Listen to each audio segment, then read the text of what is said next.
बार का बजट आम जनता के लिए कितना फायदेमंद रहने वाला है, भारत की जीडीपी के लिए कितना फायदेमंद रहने वाला है। हमारे साथ तमाम मेहमान भी जुड़े हुए हैं। हमारे सहयोगी पूर्णिमा इस वक्त साफ टैंक के स्टूडियो में मौजूद हैं। वो बजट को लेकर लगातार चर्चा भी कर रही कि ये बजट कितना भारत के लिए, भारत की इकोनॉमी के लिए फायदेमंद रहने वाला है। बहुत बहुत शुक्रिया आपका धीरेन्द्र। और आपने, क्योंकि हम शार्क टैंक बजट को लेकर चर्चा करने वाले हैं, मैं सिर्फ अकेली नहीं, मेरे साथ शिखा भी मौजूद हैं, आकांक्षा हैं, प्रीति हैं, साथ ही हमारे साथ मेहमानों का खास पैनल मौजूद है। और हमने हर आधे घंटे में शार्क टैंक बजट के कुछ टॉपिक्स को तैयार किया है, क्योंकि जो आज का बजट आया है वो भविष्य के भारत की नींव नजर आता है। वो नींव जहां पर दुश्मन अब आंख उठाकर भी भारत की तरफ देखने का ख्वाब रखने की कोशिश नहीं कर पाएगा। पाकिस्तान के खिलाफ आप याद करिए ऑपरेशन सिंदूर, जिसके बाद ये पहला बजट आया। ये पहले से माना जा रहा था कि ऑपरेशन सिंदूर की सफलता के बाद सरकार सेना के लिए, डिफेंस सेक्टर के लिए बहुत कुछ बड़ा करने वाली है।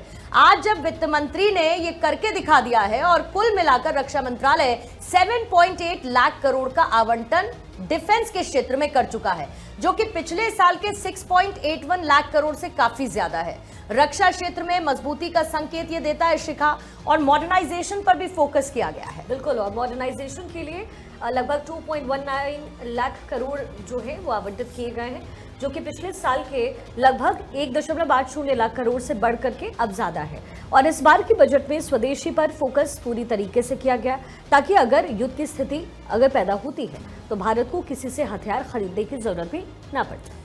यानी मतलब क्लियर है कि इस बार का रक्षा बजट धुरंधर है। चीन पाक के इलाज के लिए ये बजट देश की जरूरत था, जिसे प्रधानमंत्री मोदी के नेतृत्व में वित्त मंत्री निर्मला सीतारमण ने 15% तक बढ़ाकर अपने इरादे आज बता दिए हैं। आज हम इसी रक्षा बजट को लेकर आगे चर्चा करेंगे, लेकिन उससे पहले कुछ और बातें इस रक्षा बजट को लेकर आपको बता दें। बिल्कुल, तो देखिए किस तरीके से अगर हम 2025 की भी बात करें तो उस वक्त भी हमने देखा था कि फोकस डिफेंस सेक्टर पर था, उस वक्त भी काफी ज्यादा बढ़ाया गया था। इस बार भी इसी तरीके से किया गया है। ऑपरेशन सिंदूर के बाद ये पहला बजट है। डिफेंस बजट में 14.5% का उछाल नजर आया है। पिछले साल की बात करें तो 9.5% बढ़ा था रक्षा बजट, और रक्षा क्षेत्र के लिए 7.8 लाख करोड़ का खजाना यहां पर दिया गया है।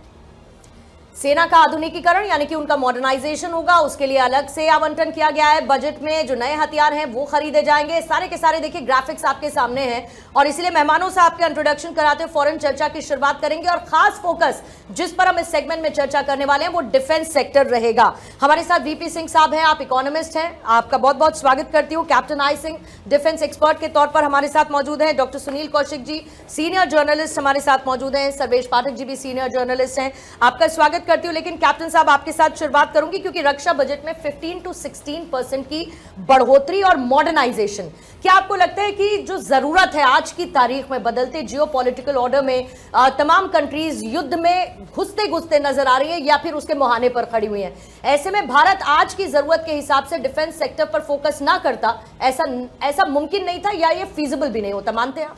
निश्चित तौर पर पूर्णिमा, मैं ये कहना चाहूँगा कि आज के जो दुनिया के हालात हैं उनको मद्देनज़र बजट में जो 4.5 का जो बढ़ोतरी हुई है वो ठीक है फिलहाल, मगर इससे भी ज़्यादा होना चाहिए, क्योंकि आज जिस देश की सेना मजबूत है वो देश हर तरह से सक्षम है।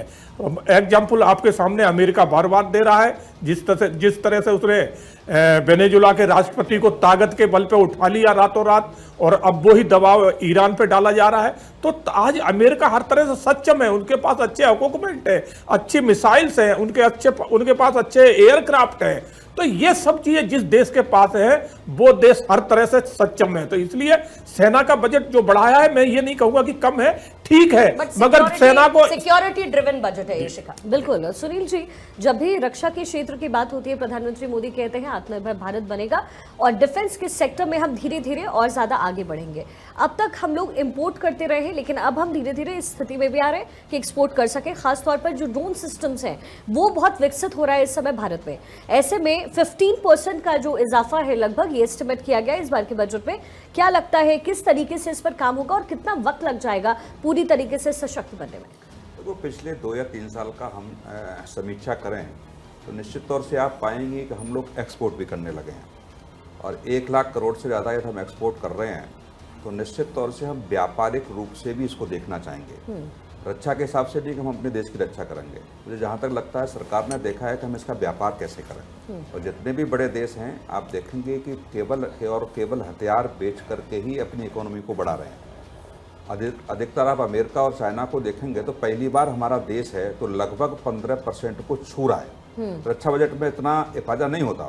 अधिकतम पिछले 2025 में जो था वो 9.5% के आसपास था। लगभग 7% से नीचे का हमारा ग्रोथ रहा है कि 7% 6% ही हम बढ़ा पाते थे।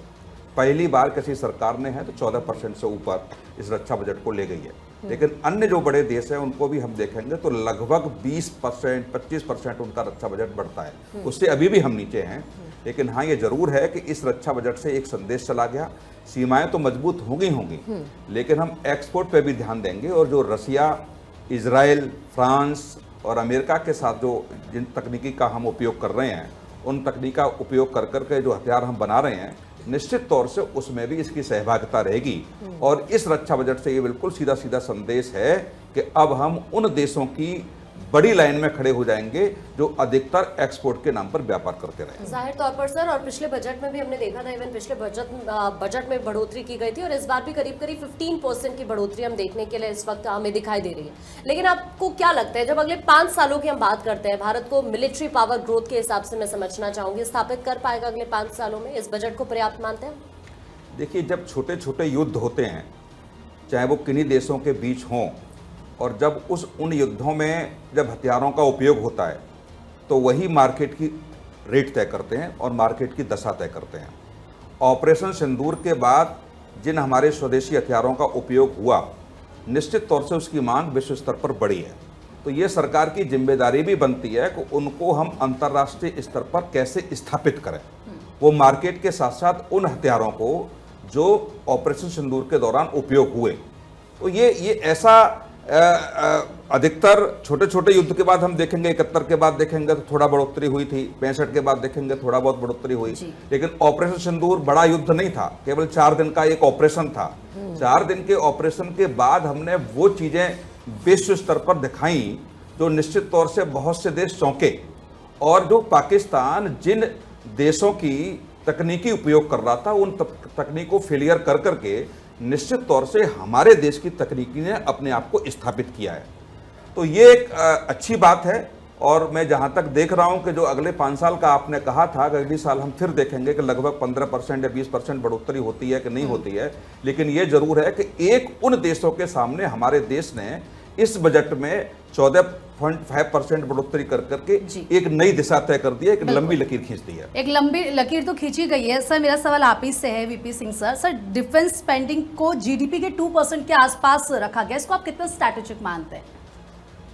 जिस तरह से हमारी और चैलेंजेस हैं उसके हिसाब से डिफेंस के ऊपर बजट बढ़ाना बहुत ही मुश्किल हो जाता है, क्योंकि गृहिणियाँ कहेंगी हमारे लिए ये खर्चा बढ़ रहा है, मेडिकल पे इंफ्रास्ट्रक्चर हमारा बहुत अच्छा नहीं है, उसमें भी बहुत ज़्यादा पैसे की ज़रूरत है। तो हर 1% डिफेंस में बढ़ता हुआ बजट दूसरी तरफ हमको कम करता है। लेकिन जैसे जैसे आर्थिक स्थिति देश की बढ़ रही है, जैसे जैसे देश का खजाना बढ़ता है, जैसे जैसे देश की तरक्की बढ़ती है, हमें डिफेंस पे बढ़ाना ही पड़ेगा। ये तो हर एक हाउस होल्ड में भी है कि आपके पास आप ज़्यादा धनी हो तो आपको सुरक्षा के लिए ज़्यादा वो करना है। तो 2% 2.5% तो बहुत अच्छा प्रोपोर्शन नहीं है, लेकिन हमारी इस समय मुश्किलें इतनी ज़्यादा हैं कि हमें एजुकेशन पे भी करना है, हेल्थ पे भी करना है, इनोवेशन पे भी करना है, डिजिटाइजेशन पे भी करना है। तो उस हिसाब से मैं ये कहूँगा कि ये बहुत ही अच्छा स्टेप है। 30 सेकेंड्स में सिंह साहब ये जरूर बताइएगा कि डिफेंस के क्षेत्र में आत्मनिर्भरता इकोनॉमिकली भारत को कितना बूस्ट देगी, क्योंकि हमारी डिपेंडेंसी रही है। एक मल्टीप्लायर इफेक्ट होता है कि अगर आपने 1 रुपया का इन्वेस्ट किया किसी जगह तो उसका जीडीपी के ऊपर कितना असर पड़ता है। तो ये मल्टीप्लायर इफेक्ट जो है इसमें 0.6 से लेके 1.5 तक आता है।